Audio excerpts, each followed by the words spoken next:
My dad stood up in court and said I wasn't his real son and that's why he was cutting me out of the will. I didn't flinch. I just reached into my coat and pulled out the envelope I'd been saving for 12 years. It held a letter, written by my mother, and a DNA test. "You said I'm not your son," I said calmly. "Let's talk about that. Let's tell them who really isn't family here." My stepmother turned pale. My father's lawyer looked down. And suddenly everyone wanted to know what was in that envelope. They thought they could erase me quietly, but I came prepared. They called me a mistake. Today they'll remember me as the one who told the truth and ended their lies. I'm Jackson, and what you're about to hear isn't just a story. It's the moment I took back everything they tried to erase: my name, my bloodline, my worth. But before I share my story, I want to know you are here with me. Just say "listening" in the comments or let me know where you are. I love hearing how far my story reach. Sometimes even the smallest connection can make a story feel heard. Thank you. And now, here's my story. If this story touches something in you, or if you believe no one deserves to be silenced by their own family, please subscribe. Your support means more than you know. It helps stories like mine be heard. The moment I stepped into the Maricopa County Courthouse, it felt like the air shifted. People turned, whispers circled. I caught glimpses of familiar faces, family old business acquaintances, and even a few press photographers angling their lenses like vultures eyeing a carcass. There were over 300 people packed into the room, and still somehow I felt utterly alone. I slid into the farthest bench, placing myself a deliberate distance from Theo and Vanessa, who sat like a portrait of power and privilege at the front. I wasn't part of that frame, not anymore. Maybe I never was. Theo sat with his usual stiff posture, shoulders square, arms crossed, gaze sharp as ever. Even in a courtroom, he looked like he was about to lead a shareholder meeting. That was how he'd always been. For 30 years I'd lived in his house, but never once felt it was mine. He was the CEO of the family. I was a contracted intern, never confirmed, never fully trusted. The judge called for witness order. I was next. But before I could rise, Theo shot up from his seat, voice loud, echoing off the oak-paneled walls. "I object," he said. "This young man is not my biological son. As of today, I am terminating all financial support. He no longer represents the Harrington name." There was an audible gasp across the room. The kind of collective intake of breath you hear when a dam cracks. Gasps, whispers, the screech of a pen dropping somewhere. Behind Theo, Vanessa froze. She tugged at his sleeve, whispering something with urgency, but he yanked his arm away, his eyes fixed on the judge as if delivering gospel truth. Milo, their baby, cried out from her lap. It was a piercing wail, shrill and unrelenting, like the only innocent soul in the room could feel the sickness in the air. I stood, but not in anger, not in tears. I smiled. It wasn't the cruel, smug kind of smile. It was the kind Eleanor, my mother, used to say lit up the whole kitchen. A smile born from knowing, from long preparation, from the taste of truth that had sat bitter on my tongue for years. I approached the podium like I had been waiting my entire life for this moment. "Thank you, Theo," I thought. "You just handed me the mic." I placed my leather briefcase gently on the stand. My hand rested on the inside pocket, feeling the shape of a sealed white envelope. I'd kept it hidden for 2 weeks, not because I was unsure, but because timing mattered. If today is about bloodlines, I thought, let's go all in. The judge gestured for me to speak. I adjusted the microphone and leaned in. Before I could speak my truth, the courtroom faded away. My mind drifted back, not by choice, but by instinct, to the woman who made me who I am. Eleanor. That house, the same mansion in Paradise Valley where we all once lived, had never been warm. Except when she was there. She made warmth out of cold marble and gave life to a place that Theo had built like a monument, not a home. Eleanor would read The Great Gatsby to me before bed, her voice steady, her fingers tracing the margins of the old pages like she'd lived inside the story. "Never let anyone make you feel unworthy of love," she'd whispered to me once after Theo ignored my science fair ribbon. When I turned 12, she sat me down in the garden beneath the fig tree and told me gently that I wasn't Theo's biological son. but it didn't change anything. Not for her. I was still hers. Completely. At 26, I held her hand as cancer took what years hadn't. She spent her last breath telling me I was her light. Theo didn't make it to the hospital in time. His assistant emailed some legal forms instead. 6 months after she passed, Vanessa arrived. She didn't enter the house. She invaded it. Her heels clicked across marble like they belonged. Tall, stunning, glacial. I remember the first thing she said when we met. "Oh, so this is the son." Like I was a misplaced sculpture she intended to auction off. Within weeks, everything changed. The kitchen no longer smelled like Eleanor's molasses cookies, but instead, some overpriced sandalwood diffuser. Her armchair disappeared, replaced by a crystal display case. Family photos vanished, ours anyway. In their place were stylized portraits of Vanessa and Theo, perfectly lit, soulless. And Theo, he followed her like a man hypnotized. It was like he wanted to rewrite his legacy from scratch. When Vanessa announced her pregnancy, Theo cried. Actually cried. I remember watching him place his hand over her belly, whispering, This is our second chance to get it right." The words clanged in my ears like metal dropped on tile. I understood in that moment I was a draft, an error in judgment, a holding place until the real son arrived. Then came Milo. He was born on a warm Tuesday in March, healthy, curious eyes, a tuft of coppery hair like Wyatt's, not Theo's, though nobody seemed to notice. Theo cradled him like he'd found a lost treasure. I watched from behind the glass of the NICU, invisible. Just another hospital visitor. 2 weeks later, I noticed Vanessa wearing Eleanor's emerald ring, the one she'd promised to leave to me. I confronted her. "Where did you get that?" She smiled. "Found it in an old box in the basement. It suits me, don't you think?" No. It didn't. It never would. It belonged to a woman who lived with grace, not calculation. That night I stood alone in the main hall of the mansion. In the shadows I found one of Eleanor's old photos, dusty, shoved behind a vase. Across from it hung a new framed image, Theo, Vanessa, and Milo. The official portrait, the future, the version of family I'd been scrubbed from. And yet, something within me didn't break. It burned. I remember standing there thinking, you can erase me from the walls, from the name, from the narrative. But you will never erase the truth. Not from my memory, and not from this courtroom.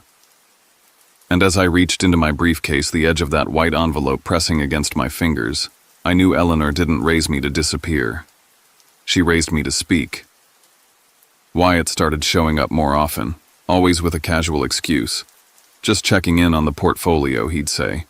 Or thought we could streamline the operations. Theo liked efficiency. But he never used to care about efficiency. Not when Eleanor was alive. I watched him cross the foyer one afternoon, a bouquet of calla lilies in hand. Vanessa appeared just seconds later, tugging lightly at the ends of her hair, smoothing her blouse. She claimed she hadn't seen him in months. But when their eyes met just for a second, it felt like I was in the wrong room. Their silences were louder than their words. That night I stayed late in the den, sorting tax forms. Around 1 a.m., the hallway light clicked on. I crept past the corner, stopping by the kitchen entry. The fridge cast a soft white glow. Vanessa was on the phone. Her voice was low but agitated. "Stop sending the bears, Wyatt." Theo might not notice, but he does. And Milo, he's not reading yet, but Jackson isn't an idiot. The next morning, I installed a voice recorder inside the smoke detector in the study. I started digging, pulling hotel records under the Harrington corporate account, transactions that never made it to the primary books. A boutique resort in Tybee Island booked under consulting services, charges for champagne chocolates, children's toys. I knew what it meant, but I needed proof. That's when Theo's laptop crashed during a software update. He was yelling about it from the veranda. I took it quietly, copied the drive while reinstalling the system. What I found made my chest burn. A deleted email barely recovered from the local cache. Let him leave on his own. Humiliate him in front of them all. It's easier when the decision looks mutual. I didn't know who sent it. but it was forwarded by Vanessa. 3 days before Eleanor died, I went into Theo's office pretending to tidy up. Hidden in the mantel above the fireplace was the tiny camera Eleanor had once installed after the safe had been tampered with. Theo forgot it existed. She never did. I fast-forwarded through hours of footage. Then I found it. Vanessa and Wyatt on the Harrington leather sofa, a blanket thrown over Milo's sleeping form. Their hands under the throw bodies, too close, her head resting against his chest. I transferred the footage onto a secure USB, hid it in an old copy of The Great Gatsby, right beneath the paragraph where Gatsby said, "Can't repeat the past." Why? Of course you can. That night I plucked a few hairs from Wyatt's brush in the guest bathroom. From Milo's pacifier I dabbed a sample. From Theo's silver comb a strand of gray. I mailed it to a lab in Asheville, discreet, private, no questions. 5 days later the result landed in my inbox. 99.9% match. Wyatt Harrington is the biological father of Milo Harrington. I printed 2 copies, sealed them in white envelopes. On the front I wrote in black ink, "Truth from Eleanor." And for the first time in weeks I slept with the door locked. I sat at the dining table, lights off, the envelope in my hand like a loaded weapon. 2 nights passed and I still hadn't told Theo. This truth wasn't about betrayal anymore. It was about legacy. Eleanor had fought tooth and nail to protect what was left of her name, her son, her line. And they'd planned to erase it just like that. I reread a passage from Gatsby before sunrise. The one where Nick says, "No amount of fire or freshness can challenge what a man will store up in his ghostly heart." My ghost. It wasn't longing. It was justice. I created a digital vault on my laptop, labeled Eleanor Archive. Inside I placed the video footage, audio from the late-night phone call, recovered emails, hotel invoices, DNA results. I sent a secured backup to Layla Monroe, my attorney since grad school. She called back immediately, her voice steady. "You realize," she said, "this could implode the entire Harrington legacy." "Are you ready for that?" "I'm not," I whispered. But Eleanor was. The next morning I listened to the feed from the hidden mic behind Theo's framed photo. Vanessa's voice, calm, controlled. "I've already spoken to the judge. Will motion to disqualify Jackson from speaking unless pre-approved. He won't be able to contest anything." Theo's chuckle followed. "Perfect. Let the bastard nod his head and disappear. Milo takes over. The board will love that. Young blood." I gripped the edge of the desk, my pulse loud in my ears. They weren't just planning to silence me, they were making Milo their pawn, a child. My brother's son. 1 week before the hearing, Wyatt went public. He appeared on a podcast called Savannah Voices, a cozy local show about community leaders. Halfway through the interview, he smirked and said, "Sometimes grief makes people paranoid, and when you add money and inheritance, it's a volatile mix. You have to remember not everyone belongs in the room no matter how hard they try. Subtle, insidious, dangerous." I realized then they were stacking the narrative, making me the madman before I ever stepped into court. That evening, Rosie called me. She was crying. The kind of crying that makes your knuckles go cold. I tried to warn Eleanor, she said. But Vanessa told me to keep quiet or I'd lose my pension. I saw Wyatt leaving Vanessa's room more than once. At night, before Miss Eleanor passed. "Can you testify?" I asked. I'm scared, she said. "They know where my daughter lives. If they find out I helped, you won't be alone," I told her. Not anymore. She didn't promise. But she didn't hang up either. The next morning I ironed my only tailored suit. Navy with the slim lapel Eleanor always said made me look trustworthy. As I buttoned the cufflinks, I remembered her whisper in that same hallway 3 years ago. "Never beg them to see your worth, Jackson. Show them." I slid the white envelope into the secret compartment of my briefcase. Outside, the sky had that thick, storm-heavy stillness. Not quite thunder, not quite peace. Before stepping out, I placed my hand on the doorframe and whispered, today, Mom." We burned the lies down. The courtroom was more crowded than I expected. Not just legal staff and family journalists lined the back wall, and I caught the red blink of a recording light from someone's phone. Vanessa wore a charcoal gray dress tight at the shoulders, her mouth drawn into a thin professional line. Her hand rested on Milo's shoulder as he fidgeted beside her. 2 rows behind me, Wyatt sat stiffly, expression unreadable, but his gaze burned a hole through my back. Theo walked in last. His posture was impeccable, his expression carved from marble. Not once did his eyes meet mine. When the judge called my name to take the stand, Theo's lawyer stood immediately, but Theo cut him off by rising. "I object," Theo said, voice sharp enough to slice the air. "This individual is no longer a legal heir. There is no blood tie. As of today, I am revoking all financial and legal support." The room fell into a stunned silence. Milo whimpered. Vanessa's hand gripped the chair tightly. She leaned toward Theo and whispered something rapid and low, but he didn't acknowledge her. Her composure cracked not from compassion but from fear. The judge glanced my way. "Do you have a response?" I stood. "Your Honor, if I may speak, I think the court deserves full transparency today." After a short pause and some legal murmuring, the judge granted me a few minutes. I stepped toward the center, the envelope in my hand firm against my palm. "Theo is correct," I began. "I am not his biological son. Eleanor told me that when I was 12, but she also told me love is a choice, and she chose me. Meanwhile, Theo has only ever chosen power."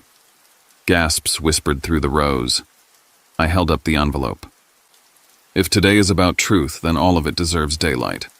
From the envelope, I unfolded the DNA report. Milo Harrington, I read, is not Theo's son. He is Wyatt's. The results confirm it with 99.9% certainty. Chaos erupted. Vanessa screamed, lunging forward. "Lies. Don't believe him, he's mentally unstable." Wyatt bolted up, then stormed out without a word. Vanessa grabbed Milo's hand and tried to follow, but tripped her heels, catching the carpet. She fell hard in front of the gallery, her skirt bunched awkwardly, gasps echoing through the courtroom. I didn't move. I only continued.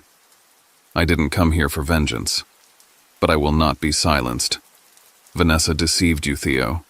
Wyatt buried a knife between your ribs while smiling. I'm the only one who stood here and told you the truth. I paused. And that ring on her hand, that was Eleanor's. If you don't find that insulting, then perhaps you never truly loved my mother. Vanessa stumbled up, yanking Milo, and pushed through the courtroom doors. The heavy wooden panel slammed shut behind her. Theo collapsed into the nearest seat, visibly shaken, pale. I returned to my place, not victorious, just empty, but the truth was finally spoken, and there was no taking it back. 2 days after the trial, the video went viral. A 37-second clip of me exposing the DNA results at the witness stand made its way onto TikTok, X, and Reddit. The caption read, "Adopted son destroys Dynasty with one envelope." It reached 3 million views in a day. Comments flooded, and some calling me brave, others calling me cruel. Finally, someone stands up to rich manipulators, one read. Another said, "Entitled adopted kid bitter about not getting the money." A podcast host dissected my every word, comparing me to a troubled character from a prestige drama. Then came the death threats. Buried among supportive emails were anonymous messages filled with vitriol, some calling me a disgrace, some telling me to disappear. The first blow came from Phoenix Analytics, the firm I had a consulting contract with. "We're terminating the agreement effective immediately," the email read. "This decision reflects our commitment to avoiding public controversy." They didn't even call. Theo's warning echoed in my ears. "Without me, you'll crumble." He meant for it to be a curse. Wyatt struck next. He held a press conference surrounded by a new legal team in navy suits. Cameras rolled as he stated, "These allegations are false, defamatory, and based on manipulated evidence. We will pursue all available legal remedies." He painted me as a mentally unstable man fixated on rewriting history. "Technology can falsify anything now," he added, tapping the DNA report I had shown. The Harrington family circled their wagons. Cousins I hadn't spoken to in years posted long paragraphs defending Theo and Wyatt, citing years of resentment in me. He was always different, one wrote, always angry that he didn't belong. Now he's destroying the family legacy out of spite. The same people who once toasted my high school graduation now liked tweets calling me a sociopath. They didn't mourn my absence, they rewrote it. I sat alone in a studio apartment in Tucson. The temporary lease still had 5 months left. I opened my laptop and drafted an email to Theo. Just a few lines, something like, "I never meant to hurt you. I hope one day you'll understand."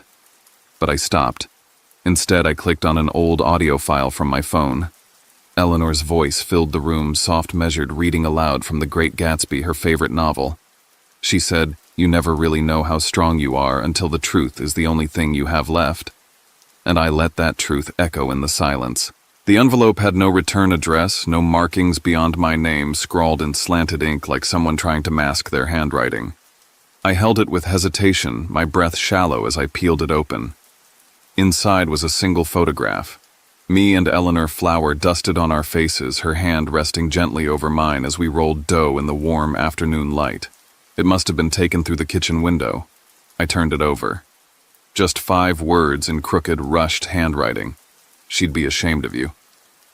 I dropped the photo. For a moment, everything inside me froze. My lungs forgot how to breathe. I knew that handwriting. I spent hours in Theo's office scanning documents before I left. Financial records, old contracts, HR complaints. Vanessa's signature was on a non-disclosure agreement from a decade ago. I pulled it up on my laptop, zoomed in on a fingerprint smudge near her name. Then I compared it to the one on the flap of the envelope. It wasn't conclusive, not legally, but I knew. Vanessa was watching me. I didn't know where from or what she wanted now that Wyatt's lawsuit was collapsing, but her reach hadn't disappeared. It had only gone quiet. That was worse. I tried calling Rosie, the housekeeper, who knew too much. The number no longer worked. I drove to her neighborhood. Her apartment was empty. A neighbor, a retired nurse who used to wave at me every other morning, leaned over the fence. She was asked to leave, she said softly. Something about an incident with the Harringtons. Nobody told us more. They were still scrubbing away the people who remembered the truth, silencing them one by one. I felt the old weight settle back into my chest. That same pressure from the hospital from the night Wyatt told the nurse I wasn't Milo's mother, that I was confused, delusional. I wasn't delusional now. Layla showed up at my place that evening. She sat across from me, her eyes scanning the kitchen like she expected it to be bugged. "If you wait any longer," she said, "they'll flip the story. You'll be the bitter ex, or worse, the unstable one who clung too hard to a dead woman's memory." "I have evidence," I said. "They can't twist that." She gave me a look. "You think social media cares about evidence? You want to reclaim your name? Don't post it. Publish it." That night I drove downtown to the offices of the Arizona Herald. The lobby was dim, the security guard barely looked up as I entered. I found the investigative desk and placed a hard drive on the editor's cluttered desk. He looked up at me, startled. "I'm not here for sympathy," I said. "I just want the truth in print. For once." He asked for my name. I gave it to him. The one I had always been ashamed of. The paper hit the stands on a Thursday morning. The sun hadn't even risen when the first text came in, then the second, then 10 more. Scandal in Paradise Valley. The Harrington family unmasked. The article was brutal. A bullet list of betrayal, each section colder than the last. Screenshots of texts between Vanessa and Wyatt outlining how they'd split Theo's company once Eleanor was no longer a concern. Receipts from a boutique hotel in Sedona, dated the same week Wyatt claimed to be at a fintech conference in Denver. Security footage. Wyatt holding Vanessa's waist in my kitchen. Milo's favorite toy, the stuffed lion, visible on the counter. And worst of all, audio. Vanessa's voice, sweet, calm, unmistakable. "Wyatt's father will be here tomorrow, honey. We'll have to tell Milo the truth eventually." The internet exploded. Justice for Jackson trended on X for 2 straight days. Local news stations aired exposés on Wyatt's past lawsuits, his financial manipulation of Eleanor's estate. A few national outlets picked it up too, the Phoenix heiress scandal they called it. By Monday, Wyatt's startup had lost 3 investors. Layla forwarded me a clip from court. His countersuit was thrown out. Lack of merit. Authenticity of evidence confirmed by independent digital analysts. His empire of carefully curated lies had crumbled in 1 week. As for Vanessa, she disappeared offline, but not before being removed from the exclusive Camelback Golf Club. Her trust fund accounts were frozen due to asset disputes. An old cousin of Eleanor's filed a claim on the family heirloom ring Vanessa had been wearing, and won. I didn't feel triumphant. Not exactly. Just quiet. Then came the final message. A text from a number I didn't recognize. No greeting. You got what you wanted. But Milo has no father now. Congratulations. I stared at it for a long time. Then I replied with a photo. Eleanor laughing in the kitchen. Her eyes soft flower on her cheek. I wrote, Milo will grow up knowing the truth. That's the best gift I can give him. A month later, a friend from Yuma sent me a blurry photo. Theo, standing outside a run-down motel. Unshaven, hollow-eyed, alone. His company's stocks had tanked after the article. The board voted to replace him. No official statement from him, just a letter, written in careful cursive. I failed you as a father. I see that now. If you ever decide I'm worth anything, maybe you'll let me be a friend. I kept the letter. I didn't know why. That afternoon, I returned to the Herald. The editor handed me a print copy of the original article. I held it for a long time. Behind the paper on the wall was the blown-up photo of Eleanor they'd used in the feature. She looked luminous, like herself. I did it, Mom, I whispered. The truth set me free. But it did more than that. It saved what was left of your name. And maybe in some small way it saved me too. 1 month after the article ran, everything fell quiet. I wasn't the courtroom firecracker anymore. The media had moved on to fresher meat, but my name still floated in the ether, pinned to words like justice, fabricated family, and truth from the forgotten son. I lived in a modest apartment off Speedway in Tucson. The walls were thin, the carpet threadbare, but for the first time in years, no one raised their voice at me or asked for more than I had to give. And yet I still felt like I was surviving, not living. One morning, as I shuffled through the day's mail, I found an envelope with no return address. Inside was a letter, handwritten, jagged pen strokes betraying a trembling hand. Everything I built, my marriage, my name, even the image I had of myself crumbled. And maybe I needed it too. If you're willing not to forgive but to meet me as a man who wants nothing but honesty, I'd be grateful. Not as your father, just someone who's failed and knows it. It was signed Theo. There was no plea, no redemption arc tucked between the lines. Just the wreckage of a man realizing too late what he'd lost. I agreed to meet him. We sat at a small cafe near the University of Arizona. It was early, barely anyone around. He wore a faded sweater and looked smaller, somehow less formidable, more human. He slid a small box across the table. Inside was a stack of photographs, me and Eleanor.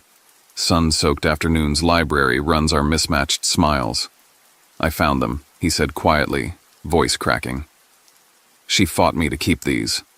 I never understood why. Now, I do. We didn't talk about the past or the possibility of a future. We drank our coffee in silence, and for once it was enough. News came a week later. Vanessa had lost custody of Milo. DNA had confirmed Wyatt's paternity, but neither he nor Vanessa were deemed fit to raise the child. The court placed Milo with one of Eleanor's distant relatives in Flagstaff, a retired librarian named Celeste. She lived in a small house with a wildflower garden and a dog named Waffles. I visited once. Milo seemed calm there, safe. I didn't fight for custody. I knew better now what a child needed and what I couldn't yet give. Instead, I turned my energy toward something else. I used a portion of the settlement from the case to establish the Eleanor Fund, a scholarship supporting orphans in Arizona who pursued humanities or data science. At the launch, I spoke before a crowd of 30 students, social workers, and friends. Family isn't built by blood. It's built by choice. Eleanor chose me, and today, I choose you. A week later, I stood in front of a neglected lot in Tucson, the same patch of land Eleanor once dreamed of turning into a bookshop. I'd bought it. I drove a small sign into the ground, "Coming soon, Eleanor's library." Rain started to fall. Not a downpour, just a soft drizzle. And for the first time in years, as I stood there drenched in memory, my heart was quiet. It came in another letter, this one written in looping cursive on cream paper. Helen O'Sullivan. She claimed she'd known Eleanor since college at Vanderbilt. In the letter, she wrote Eleanor once mentioned a hidden journal, said it was beneath a stairboard in her old house in Paradise Valley. If someone finds it, she told me, they're ready to know what's inside. I drove out the next day. The house had been listed for sale, but no one had touched it in months. Paint peeled from the walls. The garden had surrendered to weeds. Inside, I made my way to the old reading nook Eleanor loved. The stair creaked beneath my weight. I lifted the third board just like Helen described. There it was, a tin box. Inside, a journal wrapped in fraying blue fabric. The pages smelled of old paper and lavender. In her final entries, Eleanor wrote about the last year of her life. Her fear, her isolation, her heartbreak over watching me retreat after her diagnosis. And her suspicion, no, her quiet certainty about Vanessa and Wyatt. I knew she wrote, long before it surfaced. But I chose silence. I wanted to give you one last year of peace, however false. I wanted to hold the family together even if it was crumbling beneath me. Then came the line that shattered me. My son doesn't carry my blood, but he carries my heart. And that's enough to make me smile as I watch the sun for the last time. The final page held a choice. If you've found this, you've likely forgiven yourself. Maybe even forgiven him. You can choose to leave this journal buried or let its light spill outward. Here's the letter I never sent him. Tucked between the pages was a second envelope addressed to Theo. A confession. She had known everything. Had chosen silence, not weakness, but love. A love that still ached from beyond the grave.